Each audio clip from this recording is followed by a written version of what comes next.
Hey everybody, we're about to get started tonight. Just want to remind you guys that tonight will be in English, so if you want to have your kids over to help, that would be very convenient. And yeah, I hope you're all excited. And if you have any questions, make sure to leave it in the chat box or hold them off until the questions and answers section begins. Thank you. Thank you, Ryan, and welcome to 7ED Open Class. I'm June, and I'm so excited to share this topic. And actually, this topic has been being asked for so many days since the COVID-19 starts, and to now, like every single day, we got a bunch of emails and phone calls and asking about what is the changes for the college administration policy and how we can understand that part. And they also asked me like, how are we gonna do if we can't register for SAT, ACT? And we have been hosting a series of open class and telling everything about the changes and the policies. But actually, we never had a chance to sit down together to share more information about the college administration part, right? Okay, so today I'm going to invite, actually, yeah, it's here. Okay, so welcome, Francis. So today I invited Francis with me together. We're going to analyze, the 2020, the college administration, what's changed. Okay, all right, so welcome, Francis. Thank you. One of the biggest reason that we didn't have a chance to go through all of them is because we are busy helping the students who apply for the 2019 application. So they have to make the final decision and get rid of all those kind of like preparation, and also being ready and get them ready, prepare them ready to for their college new year. Okay, this is something we have been busy for. The other part is because the changes is all the time, and also SAT has been suspended for so many months, and finally yesterday, so everybody's so busy registered for the test, and finally it starts. I opened the registration. Hopefully you got it, and this time it's kind of like buying some hot item in the market. You kind of like you have to refresh your page all the time, and someone who got it feel like win the lottery. This is something so special, and we have been seeing the students always can register SAT for 2-3 more like test days, but now it's like if you get one, that means you are lucky. Okay. All right, so now we are going to talk about this year's change, and hopefully you guys can give also some like question and regarding our personal situation, because this year is so different. So 2020 definitely is not a normal year, and we believe this year going to be dramatic. Okay, hopefully in the good way. All right, so let's start it. Most of people ask us, is this hard? Is it become harder? Well, we also hear some rumors saying it's going to be easier, because we know that SAT, ACT, most of school, I would say a lot of school, right? They cancel. They say we're not, asking for SAT, ACT anymore. You don't need to submit anymore.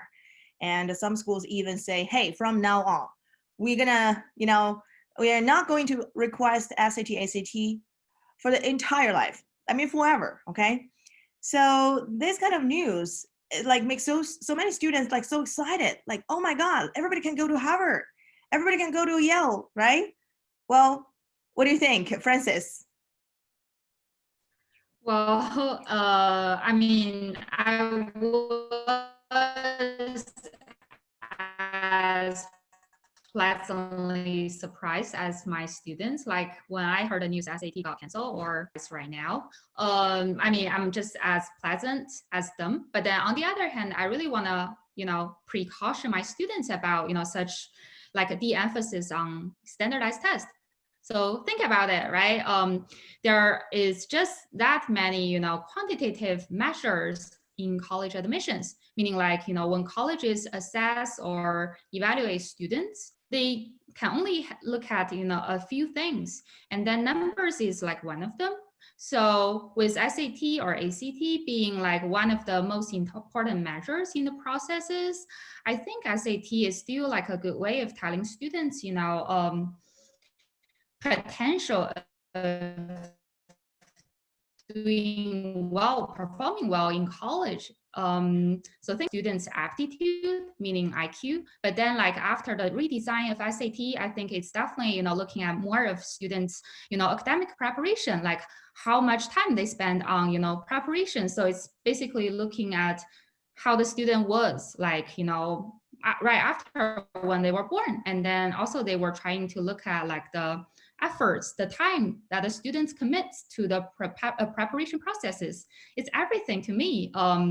I just think SAT is such a factor that nobody should be, really overlook in the process still. Yes. Okay. Yeah, I believe you. I agree with you. So actually, a lot of students they feel so excited, and then they tell me like, "Well, we're still having class. Can we just cancel all of them? So I just, no need to prepare for SAT anymore." I always say, "Sure, that's one option." But on the other hand, we need to understand, the college administration they lower the bar, but doesn't mean the competition is getting lower, right? So the competition is not getting lower, and not because they just don't ask you for SAT, ACT. And the truth is, actually, a lot of students, I would say 90% of our students, they got their SAT, ACT down before last year. I would say some of them maybe ninth grade, some of it 10th grade, and many of them before the second semester of the 11th grade. So which means a lot of students will have their SAT down already, okay? Because they have to submit for their summer application for summer camp, right? So for the students who already have it, can they still submit it? Of course they can. So they say, we're not asking you to submit your score if you don't have any, but if you have it, welcome to submit it. So how can we understand? So let's put it in this way. Have any colleges asked students to submit any competition or award or any like a kind of like high GPA? If you look at the policy of every college, right? So basically the GPA, there's no minimum requirement. Well, UC has, but they canceled, right? So basically a lot of things is not required. The leadership is not required, and accomplishment is not required, and activities are not required. You are not required to do sports for sure, and you're not required to be a musician, or you're not required to have music talent. But why there's so many students, they still try so hard to do sports, to train their personal skill, and to join a competition, to win award, and to take so many AP. Why? Because their answer is simple, because they want to win during the competition. And what competition it is? It's the college administration competition. So in this way, so I would say it has been hard, and it won't get harder, but it's always hard if you want to get into the top colleges, okay?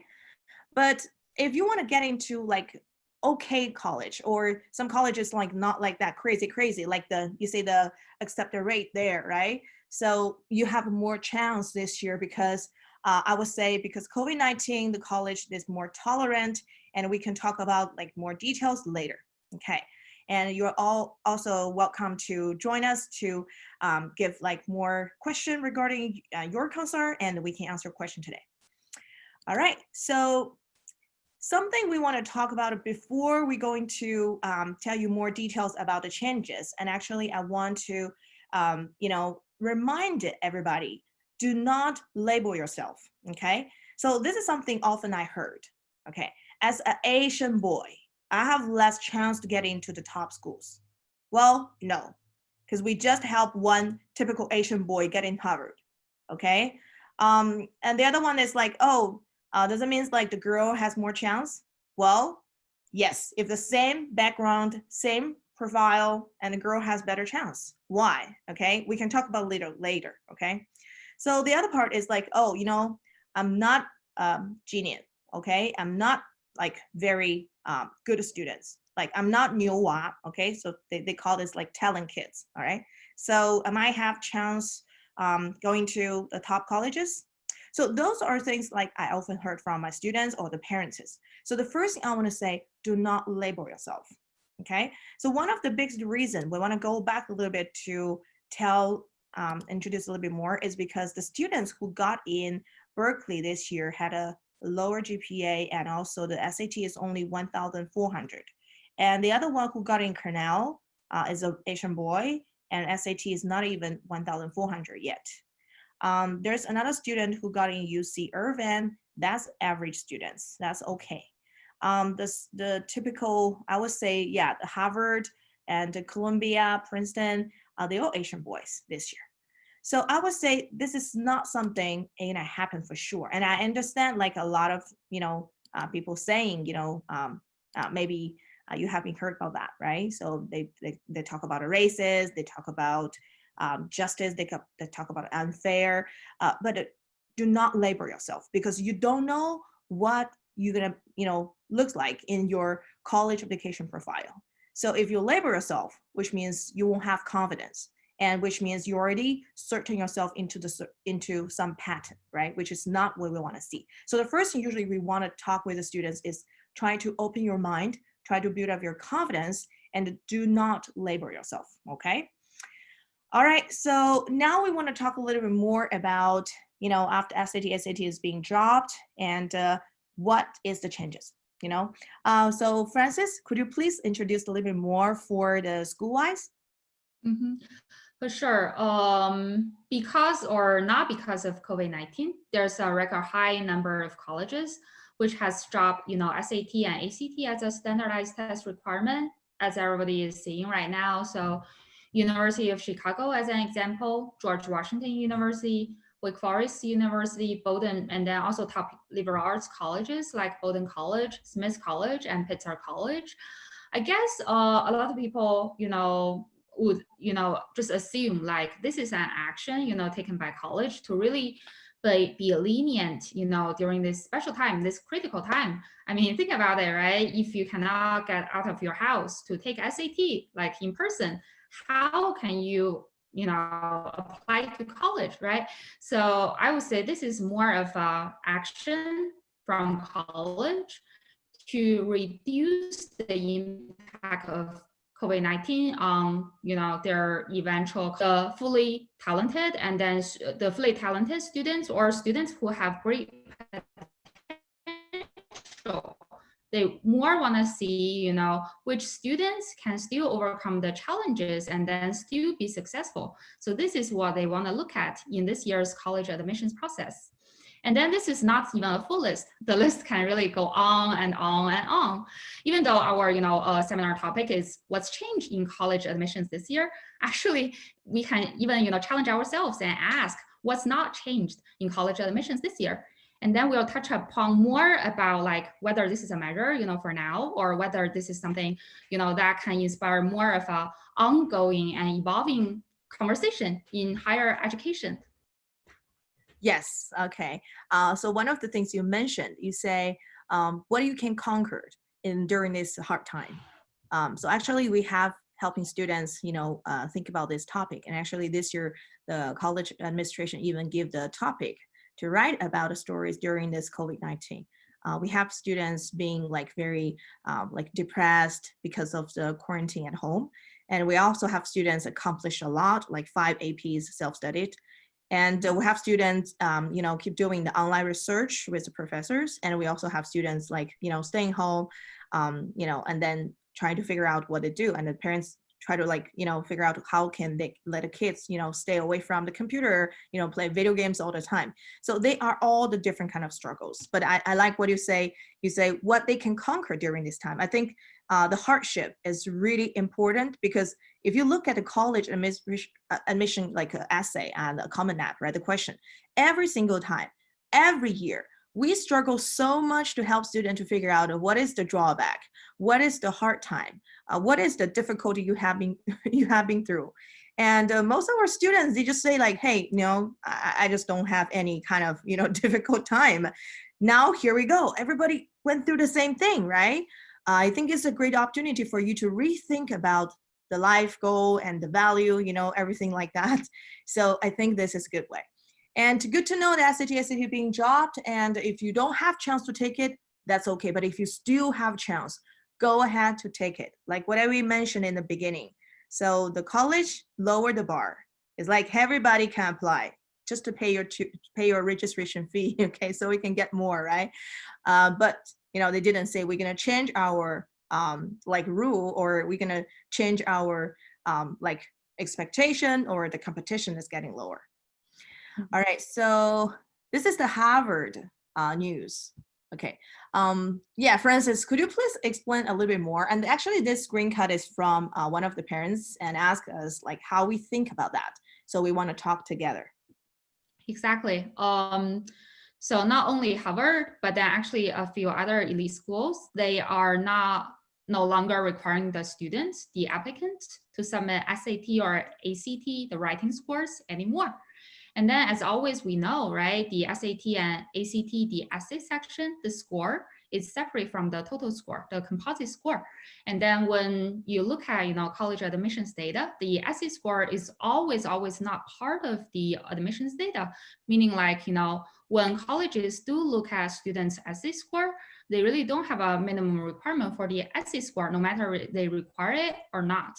So I would say, even though the essay section is not being required, we would still actually anticipate a lot of top aggressive and competitive applicants to still submit their essay score. Because think about it, right? Essay section is a section that can reflect one student's, reading ability, right? However well, like you can write, is on how many books you have read before. And then it's also dependent on the students, writing skills for sure.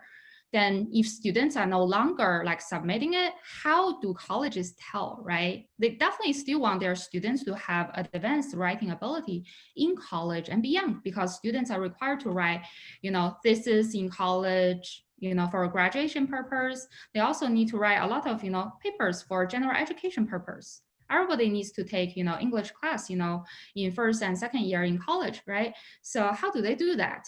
If you don't, submit your SAT or ACT writing score, they will, rate your college essay even harder, and then they'll have a even heavier weight on the college essays. Think about that, right? You only have that much limited space and room to show your essay skill, to show your writing ability in the college essays. How are you going to do that?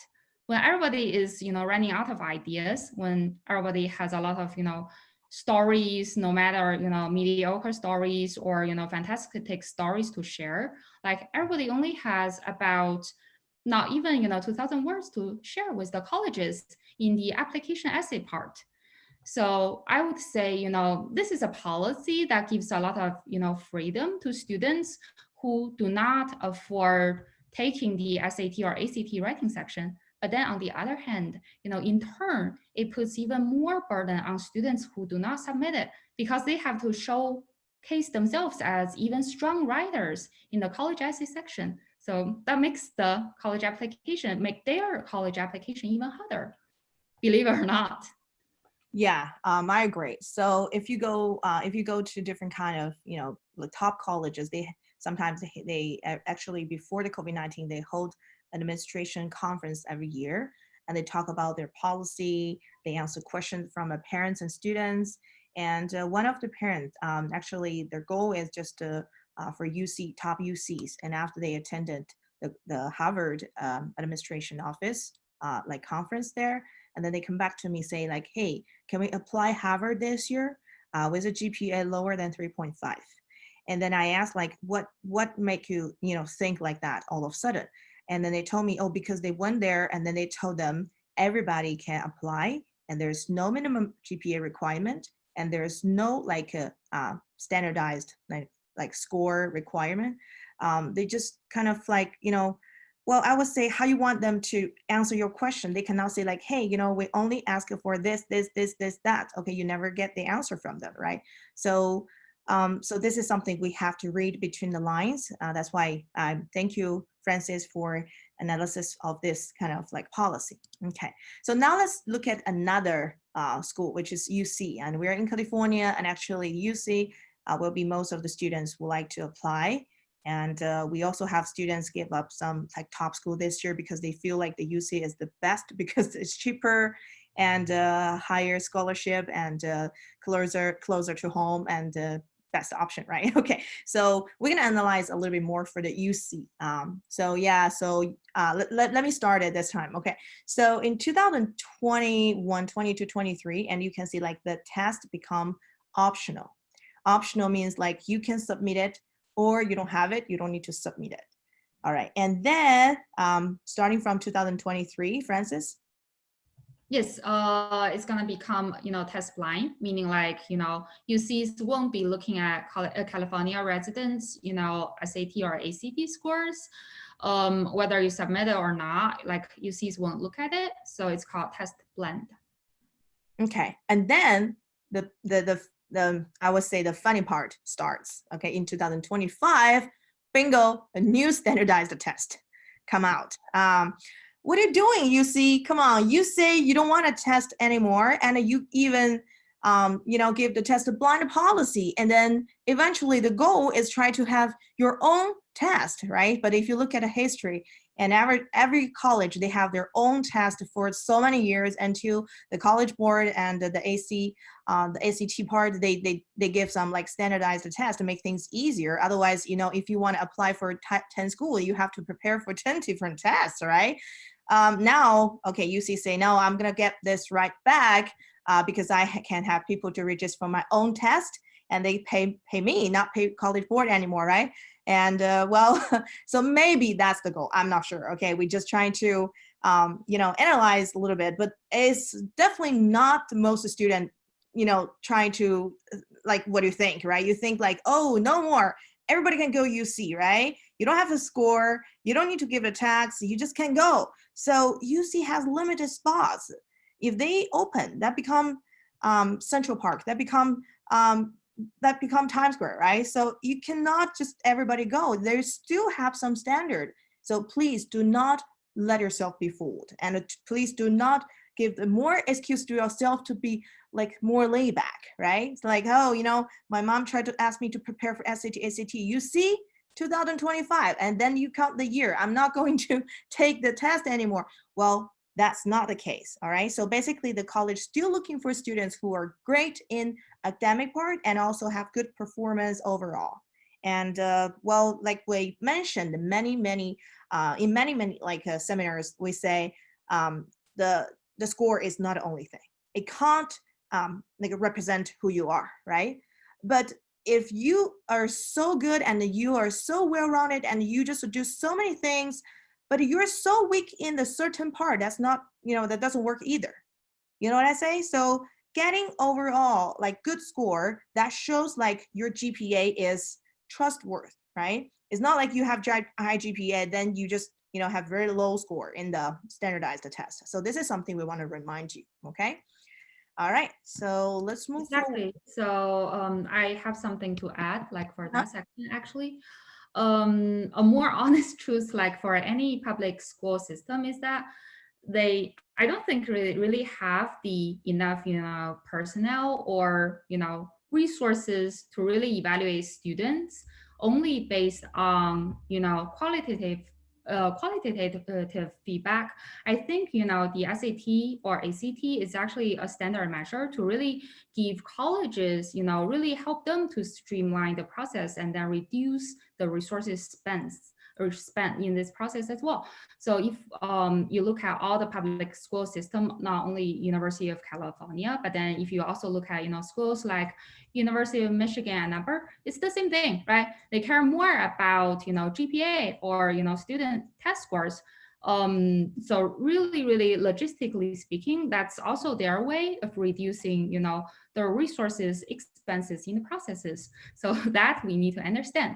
And then honestly speaking, personally, I really appreciate that, University of California is spearheading this, dropping SAT and ACT as their posture to really show that they care about educational equity, which is another topic. But then I think they have set a good example.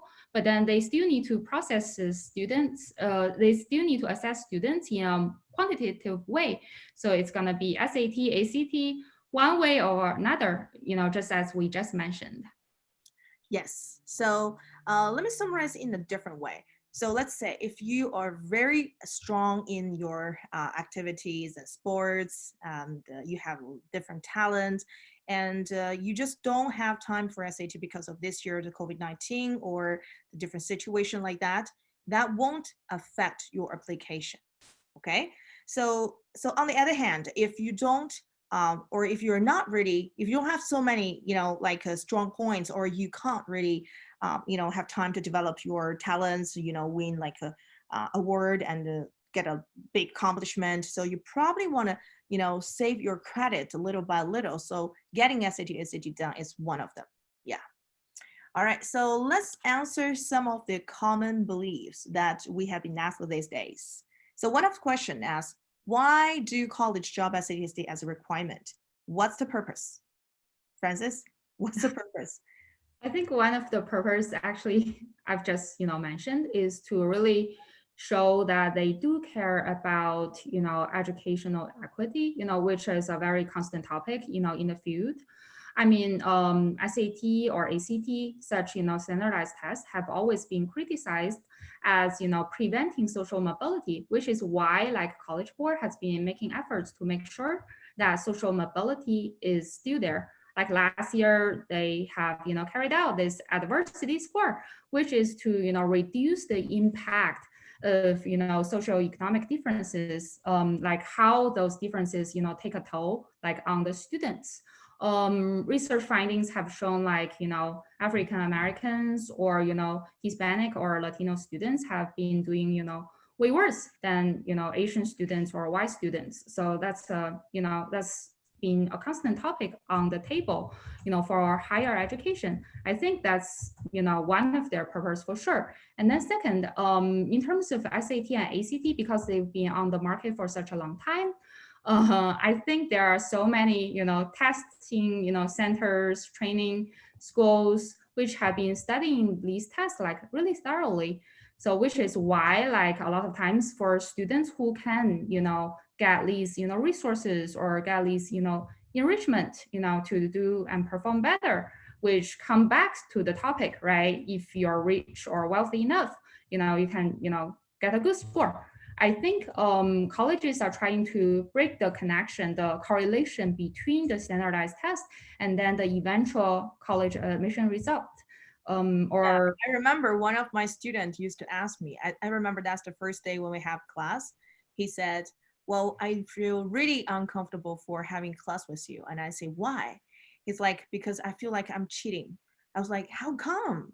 He's like, because my friends, I believe they don't have any kind of training and I'm having the training. I'm definitely going to have a better score than, I feel like I'm kind of like cheating. And I was like, okay, relax. So if you want to get like a pure organic score and to submit your application, probably that doesn't work either, because you cannot guarantee most of them. They just submit organic score. I think this is one of the purpose like the college trying to do. They really trying to select the students like to naturally showing they are very strong in academic, they're very good, right? And that's the same thing. They want to naturally they want to see students naturally show leadership, right? But you see like so many different kind of activities, that help students to develop their leadership or show their leadership. And this is the situation that we have to face now. And on the other hand, the college, they never ask people to say, hey, you need to have a big heart, you need to care about the world, but they are looking for people who want to change the world, who want have a big heart, who want to really do something for the world. But you can tell like there's so many different kind of I would say nonprofit or different kind of activities, and then they start to help students to go to different places to offer help, and you cannot say like they are cheating.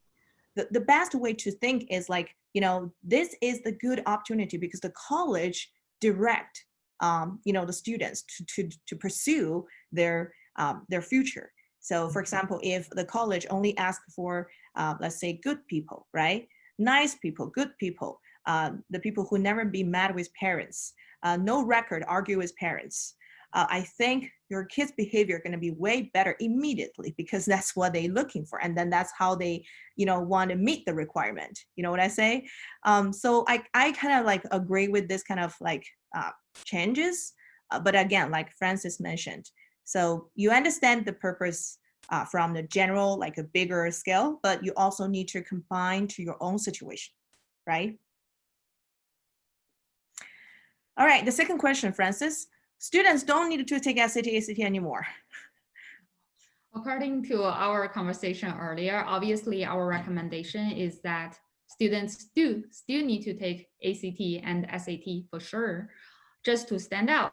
After the minimum requirement is out, that doesn't mean like you're not applying to colleges. That doesn't mean like you don't want to get into a good school, right? If you still want to get into a good school, SAT and ACT is still highly recommended. Yeah, and also I'm gonna ask a different question. I would say, well, the college never ask you to do any like volunteer activities, leadership. Yeah, just don't do anything. Okay, so if you dare to do that, you dare not to take any kind of test. So that's kind of like same logic. All right, so one more. The next one we want to talk about it, and actually I want Francis to analyze a little bit more about that, is because currently Francis is helping our students to work on the college essay, and some of the students like working directly with you. I want you to share a little bit more about the essay prompt from your side, then I'm going to share from my student side. For sure. So this year, one of the most significant changes in Common App is that they have added a new optional essay for students to write, which is geared towards COVID-19. So as everybody have known, like they ask students to write about this. Let me just read out the prompt really quick. Community disruptions such as COVID-19 and natural disasters can have a deep and long-lasting impact. If you need it, this space is yours to describe those impacts. Colleges care about the effects on your health and well-being, safety, family circumstances, future plans, and education, including access to reliable technology and quiet study places. If you do wish to use this space to discuss this topic, please use this space to describe how these events have impacted you. So this is a COVID-19 specific essay prompt that Common App added this year. I've been guiding all of my students to respond to this prompt. Actually, I think this is a great place for our students to share about the challenges they have encountered during this special time. All of us know, like, because of shelter in place and stay home orders, all the students are taking classes online, distance learning. But then how that's being, affecting every student, and each student is gonna be, presenting themselves differently in each specific situation, in each specific example. So what Common App or what colleges are trying to look for in this prompt is that they are trying to see what kind of, challenges, whether, family challenges or personal challenges that the students have experienced during this critical time. As all of us know, social economic, background or context, or like how one student has overcome certain difficulty in their life, these are the very special things that have made the students stand out in the processes. Because it's not like everybody is doing the same thing to achieve the same eventual result.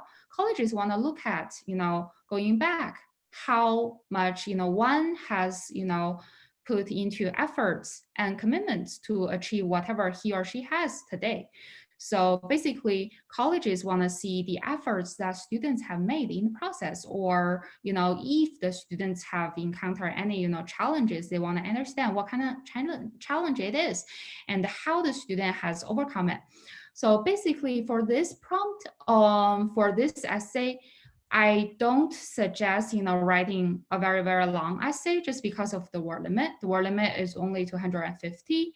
So you definitely want to keep it short, brief, and concise.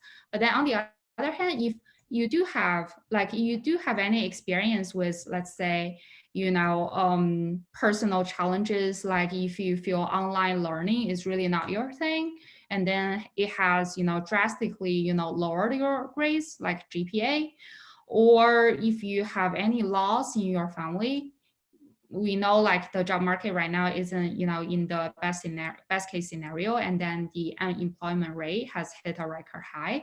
So if it does apply to you, you definitely want to share the situation in here with college, so they understand you, they understand where you come from, and then how much you have, conquered, how many challenges you have conquered to achieve what you have today. Yeah. So basically, they're trying to understand that. Yes, and because of the time, and maybe we can find another time to talk specific about the essay and topic and how to crack it. And actually, if you visit our website, and we have the blog, and which we already analyzed the UC essay prompt and all the UC essay prompts we analyzed last year, and this year there's not too much changes so far, and you can definitely look into it. And I think that can definitely help you if you want to do the DIY. And if you need our help, welcome to schedule a meeting and talk to Francis and talk to me. All right, so some of the things we want to share a little bit more, is like something you don't want to do or something you can do.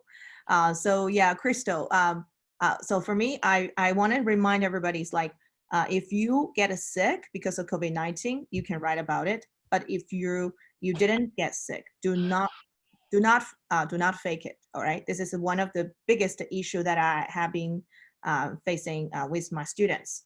So all of a sudden I got an essay from them, and then I saw they got sick. Their family got sick, and they got sick. And then when I look into it, actually they didn't get sick, but they think getting sick is one of the things can get, empathy, sympathy, or get their credits, which is not the situation. Yeah. So what about you here, Francis? Yes, About your we have students, doing a lot of, side projects, in the same line. And then I think for this specific essay, we want to focus more on the challenging part. So for whatever like students have done, with regard to, charity or with regard to donation, you can still report it like very briefly, but then you don't want to, spend, let's say 100 words or so. So basically the key word in here is challenge. Yeah. Okay. So now it's important because we're going to predict the 2020s, the trend. Okay. So yeah, we just take turns. Okay. Whatever you have in your mind, you just put in it. And then if you have any question related to this year's application, welcome to start typing your question in the chat box so we can answer. If you don't feel comfortable, type the question in the chat box, you can always test our teachers or WeChat group, and you private message me if you have my WeChat. All right. Okay. So the first thing I want to say, I think the deadline for administration may delay this year. For example, usually the early decision is like end of October, and the and the UC is end of November. The regular is end of December, but we think this year the deadline may delay. Okay, so it's prediction, it's not something for sure. So yeah, if you have any disagreement, welcome to bring it up. The other thing we predict is like, yeah, the school may allow students to submit the activity after the deadline. So what do you think, Francis? Because we do have students, they allow the student to submit a score later after they submit their application. So because of the activity, so nobody can do the activity right now. So we predict like the school may allow students to submit activities later after everything, Zoom back, right? The other part is like, we think this year, the school may be more tolerant for the candidates this year, especially the global issue and all the kind of like relationships.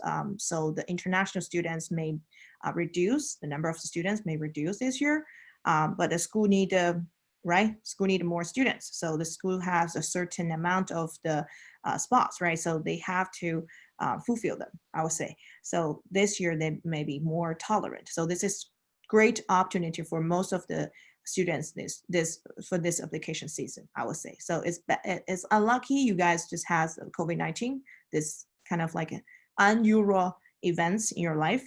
But the good side is you guys have the opportunity that no students have ever had. Even the students apply next year, they won't have the chance for this year. So this year is so special, and I think you definitely have to grab this opportunity.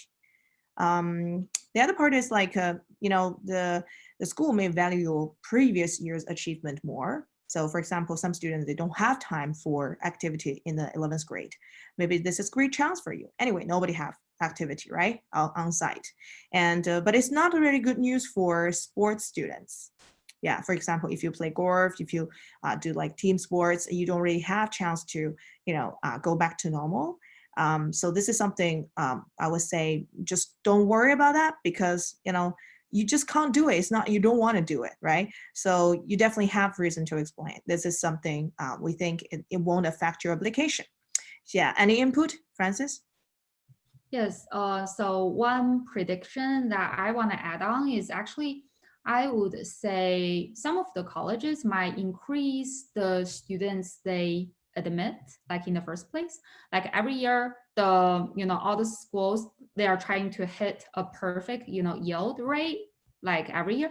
But then this year, I think a few schools have been, doing a great job of, increasing their enrollment, like in the first place, so that, just in case some of the students, reject their offers, like they can still ensure the final student enrollment. For example, this year, University of Southern California has increased their enrollment, the first time enrollment by 2,000 more students, believe it or not. I haven't been able to look at the official numbers yet because they're not out yet. But we know a lot of students got into that CU this year. Way That's more than great. last year. Yes. Yeah. That's good news. So my prediction is that if COVID-19 is still here to the end of this year or to next year, same thing is going to happen, right? Because schools are trying to secure the number of students they have on campus like every year, but then like with uncertainty, right? They should do that. Absolutely. And especially private schools, I would say. But at the top schools, they don't need to worry about this. But we're still curious. So I'm still curious. I would say, let's looking forward to see the data for the next year, which is like after the application finish. Let's see if the percentage, the accepted rate increase or not. And by then, we'll be able to tell, is there any like, problem or any increase. And I think we should just grab this opportunity because, when we talk about the data, usually it's about a history. And while the history can guide a little bit more for the future, but they cannot guarantee the future. So that's why usually I would say, well, if you look at the accept rate is 5%, but you got it, that means you belong to the 5%, right? But if you look at the data, it's like, oh yeah, 25%, I get more chance. Then you didn't get it. That means you belong to the 75%. So the data is always about a history, and it can guide you a little bit more to see the school is like competitive or not. But definitely, if you want to apply for some schools, you can do it. So we got some questions. One of the questions is like, when you talk about this year, are you referring 2021, 2021 students? Well, yes, we're talking about a 2021 to graduate, which means currently they are 11th grade. If you're currently 11th grade, that you're heading to your 12th grade, we're talking about this year. That's what we're talking about. All right, and I want to introduce a little bit more for Francis. Well, actually, I should introduce you before. Okay, so I think everybody knows your style, and you're an alumni interviewer for the University of Pennsylvania. And thank you for interviewing some of the students for us. And 10 years of experiences in college counseling, and which is, I think, is really good as young age, right? Not really young age, but yeah, we're not telling. We try to be young, okay, forever. So this is one of the students' parents asked me. They say, "You guys look too young." I was like, "How old I should look to help?" So actually, Francis has a really great record. And one of the big advantages, I would say, being not that old is like we can connect the students easily, right? It's not like another mom coming here, right? Okay, so Francis helped the student get in MIT, Columbia, Duke, and Northwestern, UC, Berkeley, UCLA, and more. And that's just to finish the year's the result. And me, and as a founder of 7EDU, I'm helping students, and also I'm working on, build up the team and guarantee the best services and good quality of classes for everyone. And I have to help students get into the Harvard, Stanford, UC Berkeley, Brown, and Cornell. And this year's, and we helped more, we work more as a team. And Dr. Yan, and this is my co-founder, and she helped the student majorly on the science side. If you apply for a STEM major and science major and the data science major, and you can just talk to Dr. Yan. We also have a teacher and counselors who very strong in literature, history, and these three teachers are very strong in the essays. They are so good. Okay. Yeah, so Dr. Neiman, everybody knows he's very famous, is one of the best teachers in 70U, and teacher Amy, same thing, very famous in 70U. Everybody love her class.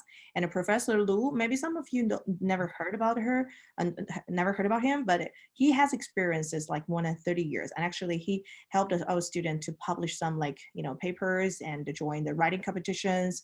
And he's very good and very high standard for the essay.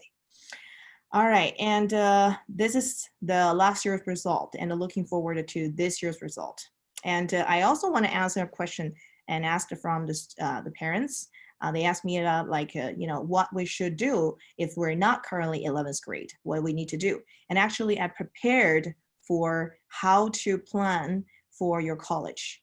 So if you look at this map, you can see this is like the 9th grade, 10th grade, 11th grade, and 12th grade, what you need to do. And basically I summarized everything I would put here. And if you can, do the self-check, and that can, guide you to prepare for your future. Okay, so this is something we want to, introduce everything about what we do and our counseling team. And this is something we want to remind everybody, okay? The common issues in most of the counseling program is counseling change a lot. It's like, line opinion. It's like a line operation. It's like everybody do a little bit, but we don't want to do that because we want to control the quantity. That's why we take no more than 20 students every year, and we want to guarantee the best result. And this is how we different. And the most important thing is we have a very strong resources. And if you apply different majors, you can get a different opinion from the expert and the professors, and that can also give you more value. Because I personally don't believe to one person job, because I think the counselor, if you do by yourself, everything by yourself, and we're not machine, right? And everybody has a, limited energy and time. So I think for 5 people working together for 20 students, that's enough attention. And I would believe enough attention is always the best. You cannot be like, once a while meet and just several versions. I think, how to make it perfect, that's the most important thing. And that's the only thing that we care about. All right, finally, we want to put a Q&A section. So if you have any question, let me answer your question. All right, cool. First question. They say, if my SAT is 1,440, which is better for second score or not? Which is better for sending the score or not? All right, so I will answer this question.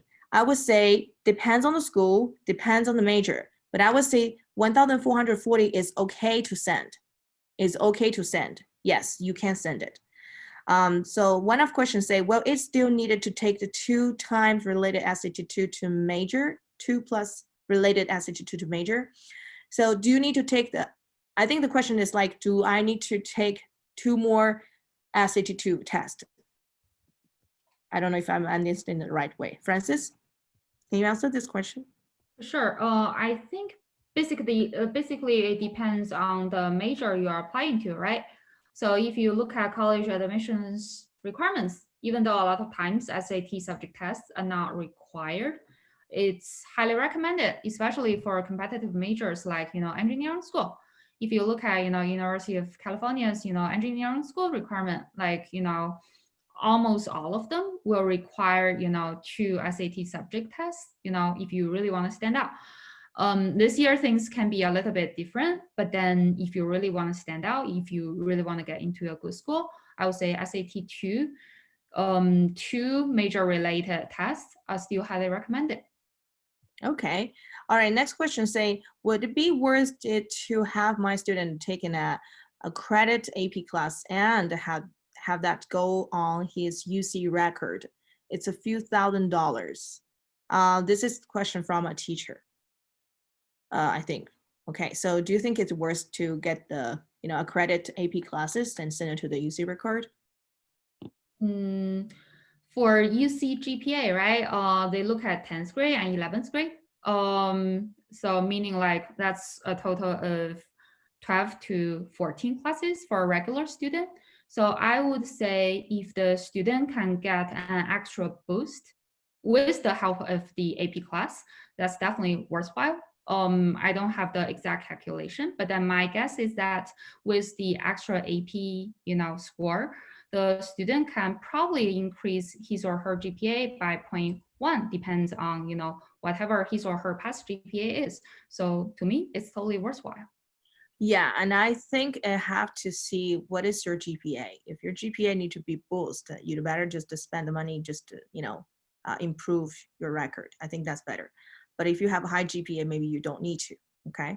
So one more question. If a student chooses to not write an essay about a COVID-19, well, she or he has the disadvantage in terms of the college admission. Thank you. All right, what do you think? Somebody don't want to write anymore. Okay, so this, I think the student should still respond because at least we can tell like COVID-19 has impacted students' grading scale. Basically, it has disrupted all the public schools districts, teaching experience, and then also the grading part. Even though the high school counselors are also required to report that from their perspective, I think as a student, you still want to talk about like how this has impacted you, like how much toll it has on you. So my recommendation is that you are highly, encouraged to do that when everybody is doing it. Yeah, one of the thing is like, I think you're supposed to have the same experience, like quarantine at home, couldn't go to school, couldn't do any activities, so you need something to explain, right? And everybody knows that's the impact. So you'd better write it. So if you don't want to write it, well, that's okay if you can write something else, and also good enough to show who you are, which is also also okay. So another question say, can you explain the UC capped GPA and which colleges use it? Francis?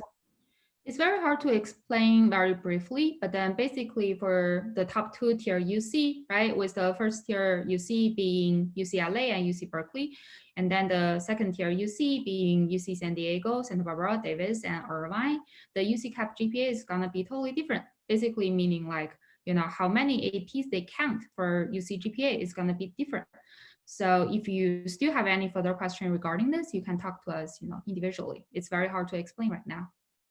Okay, all right, another question. I will answer the first part. Is ACT 33 a score to be submitted? I think you can submit it because ACT canceled the joint test. So I think if you already had a score, just go ahead to submit it. Better have it than don't have it, right? A lot of people don't have it. So you have it, that's good, you can submit it. So another question say, if the student get 89 in the extra AP course, is it possible to boost the GPA for the UCs? This question is a little bit hard to understand to my perspective because like 89 for AP class, like every school, it varies, right? It can be, A minus or B plus depending on the school. And then also for UC GPA, because like, they only count 10th grade and 11th grade, does the AP is the AP in, within that time frame, or does it like fall outside of, those 2 years? It really depends. Okay, all right. So we also have another question saying, if the student have the cumulated unweighted GPA 3.78 and a weighted GPA 4.03, would the class be worthwhile? I think we're talking about the class for extra 1,000 to pay for the credit AP classes. The question come from the same person.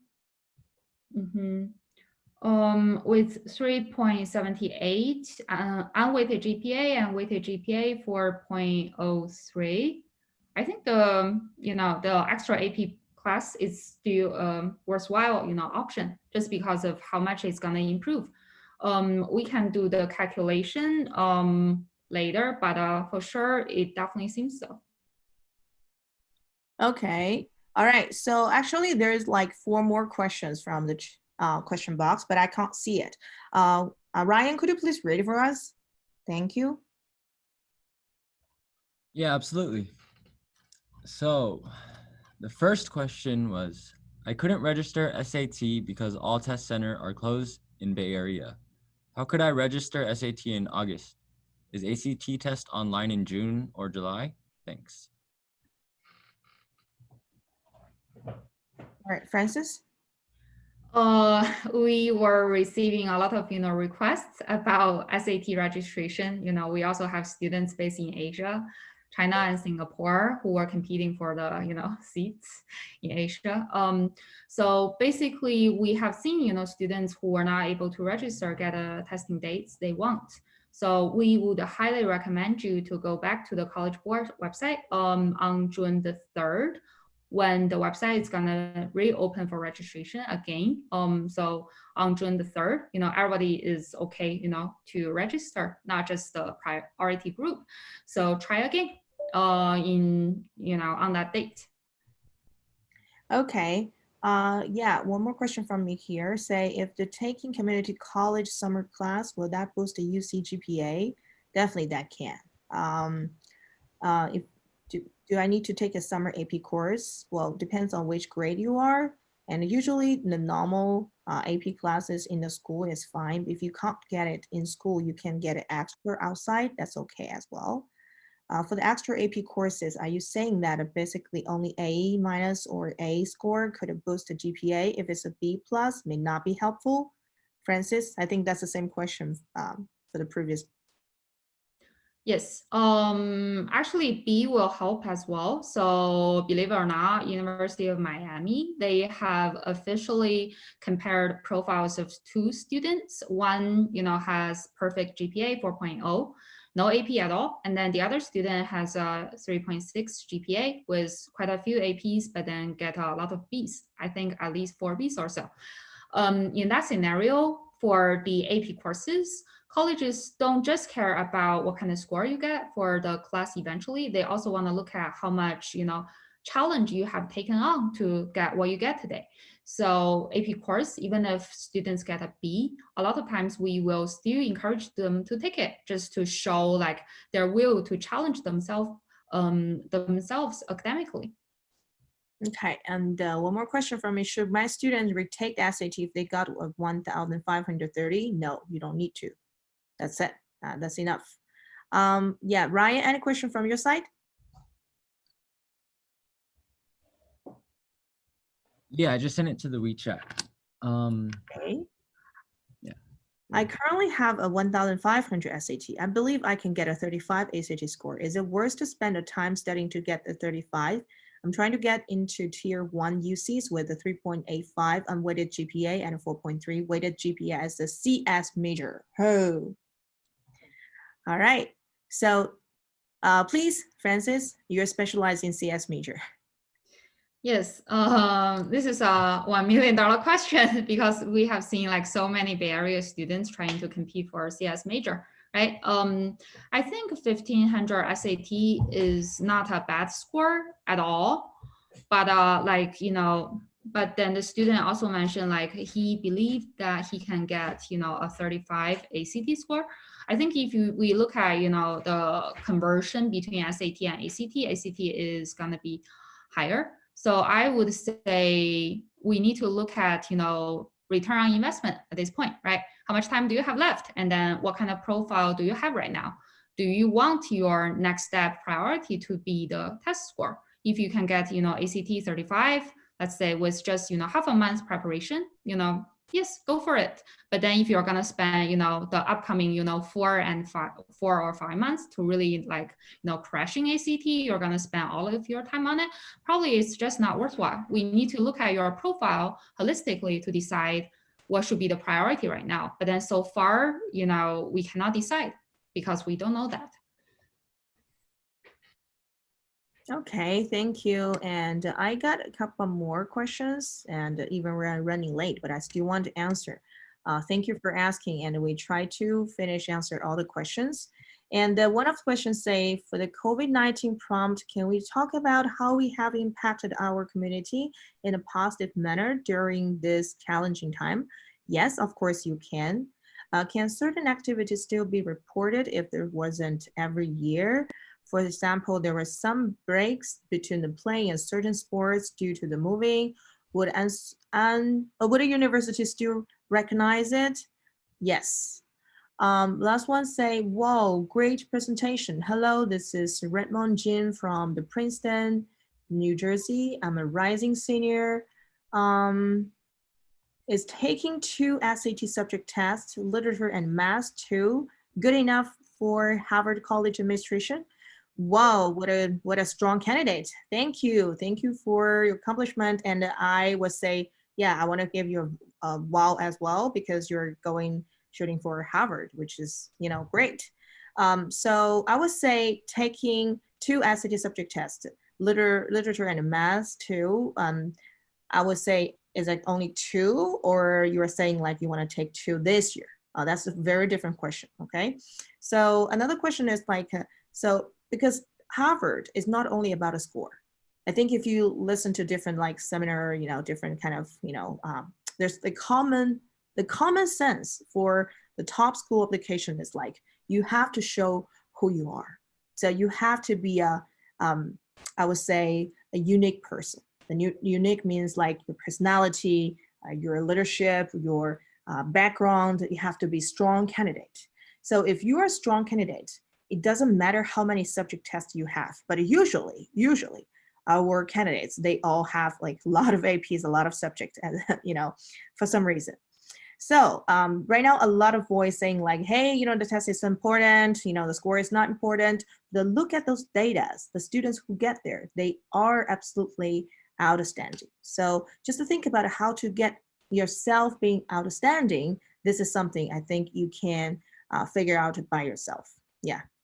All right. So another question asked me, this question is kind of like interesting. It's like, I have been listening to different kind of seminars, and every time I hear different opinions. What should I do? All right, Francis, what do you think? Hopefully we get your opinion that you agree with, okay?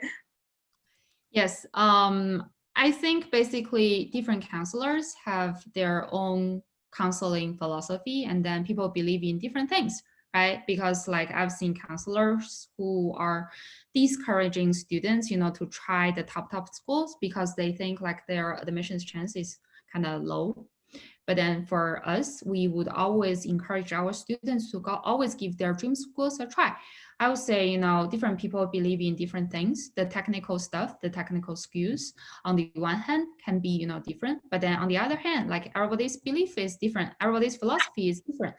You should really follow your heart in the process, and then choose to believe to whoever you believe, shares your belief, because that's what you believe, right?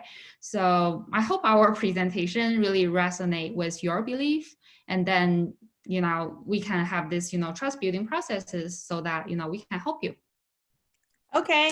All right. So unfortunately, we have to end the meeting today because of the time is kind of like running late. But we are so glad you guys have so many questions, and we'll welcome you guys to contact us. And good luck for this year. And we are going to get more great like a presentation for you guys. And welcome to contact us and tell us what you like to talk about in the next open class. Thank you so much today, and have a great weekend. Thank you, Francis. Thank you, Ryan. Everyone, thank you, Jin. Thank you. Have a nice day. Bye.